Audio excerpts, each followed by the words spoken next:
Hello again. The African Diaspora Forum has raised concern that thousands of migrant children will be left in limbo.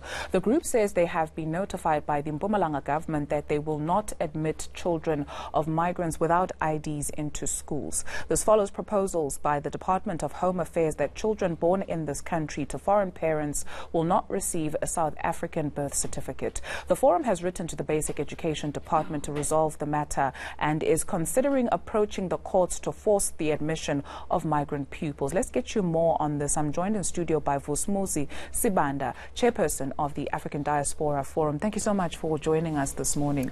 This issue, one just can't wrap their heads around it. It just doesn't make sense. So you go through all the years of schooling and you get to matric only to be told that you cannot write for your matric because you don't have an ID at no fault of your own. What is the situation? Perhaps let's paint a picture overall for migrant children and accessing education in this country. Thank you very much, and thank you for inviting us. I think the biggest problem that we have at this particular stage is that we've got two pieces of legislation or departments that are supposed to be working together, which is basically the Department of Home Affairs and the Department of Basic Education.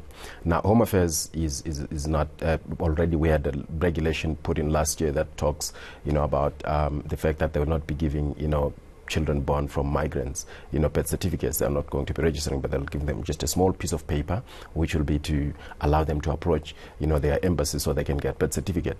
But then we've got a bigger problem that has been going on, I think, brewing already for the last 2 or 3 years, where, for example, Department of Basic Education says, a child who does not have, an ID or birth certificate cannot write matric.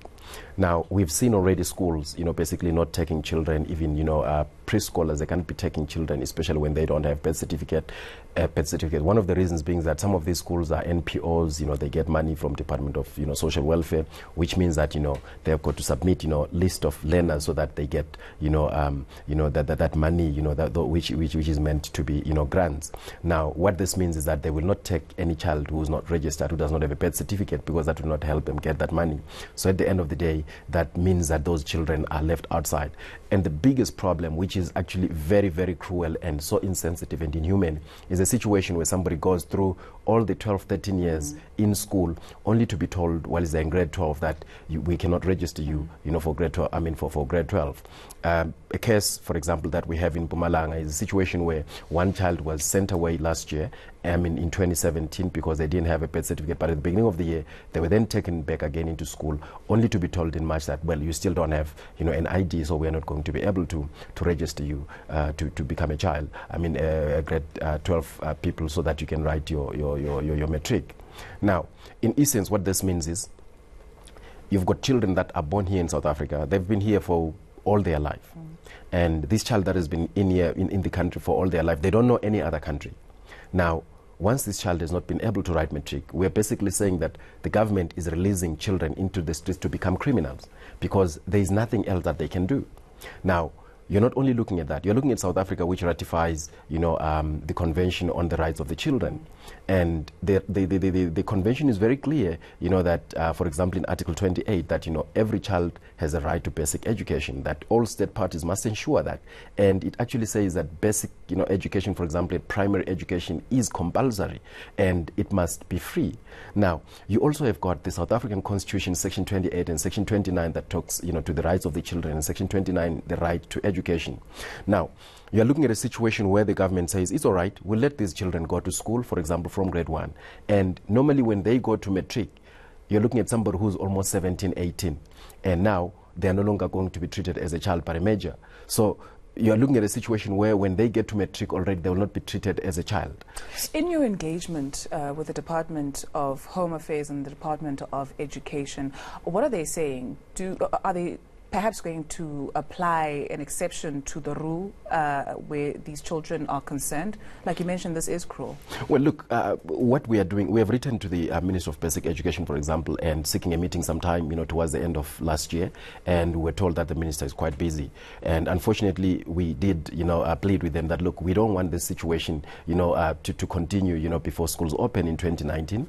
But we still, we just got, again, an acknowledgement towards the end of the year that, our request for a meeting, is acknowledged, but the minister is busy and they are going to be coming back to us, and they gave us a reference number. Now, we're looking at a situation where we have not gotten any official communication as far as that is concerned. And the Department of Home Affairs, basically, we've also written to them, we've also commented, on the regulation that, basically discriminates, children from getting, the birth certificate, which again violates, the Convention on the Rights of the Child that says that, anything that will make, the child stateless should not basically be engaged in, and that children should not be discriminated, because the convention basically is based on 4 major principles, which is non-discrimination, the right to life, and development and education.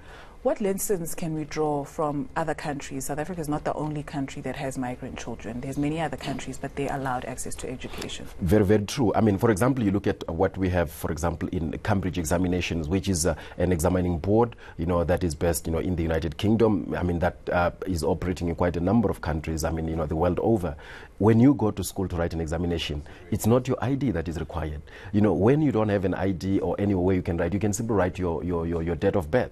So the whole idea is to get to a point where, for example, we make the ID number compulsory for somebody to write, an examination, especially a school living, certificate. I think it's very cruel and unacceptable. Vusumuzi, let's talk about what this actually does to children. Perhaps give us practical examples of children who have gotten to a certain point and they're told, sorry, you can't write your final year because you don't have an ID.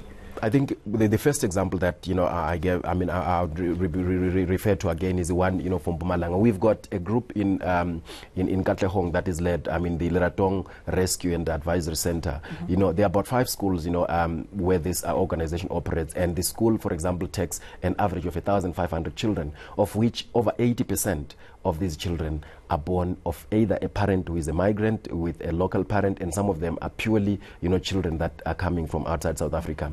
And the primary schools enroll 1,500 learners. So if you're looking at 5, you're looking at about 7,500 learners that are coming into the system to get some education. But these children's future, as far as writing matric is concerned, is not given at all. So we're looking at a situation now where we need to meet with the principals, as schools open right now, to say, okay, we know that you are taking in these children, but what is the where exactly are we heading to? Because you take in these children, and then what?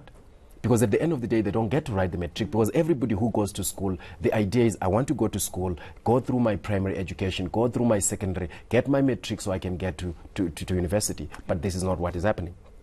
Tragic. We've still got a lot of work to do. Yes, it is, and it's urgent. Thank you very much. Vusumuzi Sibanda, chairperson of the African Diaspora Forum.